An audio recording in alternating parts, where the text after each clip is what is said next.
Saudaraku, sejenak kita mencoba untuk memahami kebesaran dari Allah Subhanahu wa Ta'ala.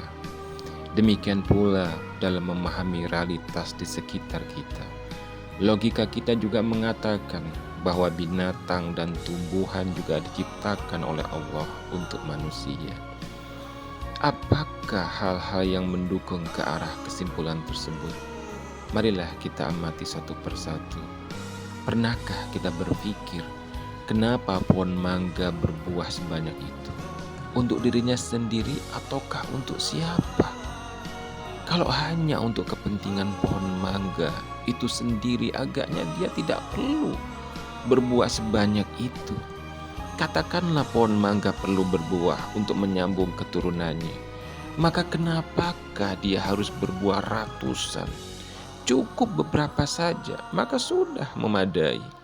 Namun yang kita lihat, pohon mangga berbuah begitu banyak, jauh melebihi kebutuhannya sendiri. Untuk siapa?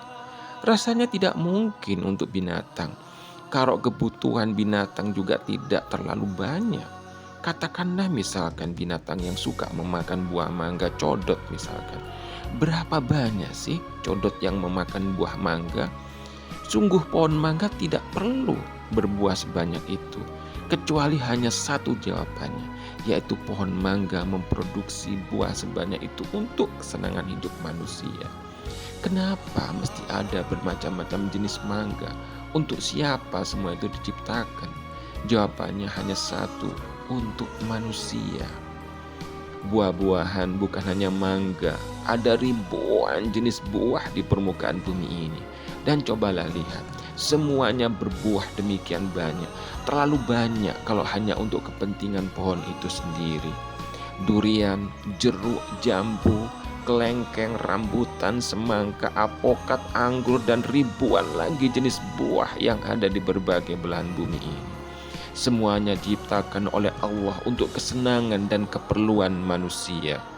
Bukan hanya tumbuh-tumbuhan, binatang juga demikian. Pernahkah kita mengamati sapi perah?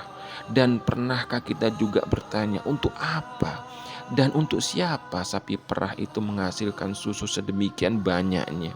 Kalau hanya untuk anaknya, pasti tidak perlu sedemikian banyak. Anak sapi hanya butuh sedikit saja tiap harinya. Dan itu pun ketika anak sapi masih kecil.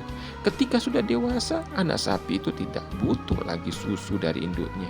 Namun toh demikian, produksi susu sapi perah itu berjalan terus. Sekali lagi tidak ada jawaban lain dalam kasus ini. Jawabannya hanya satu.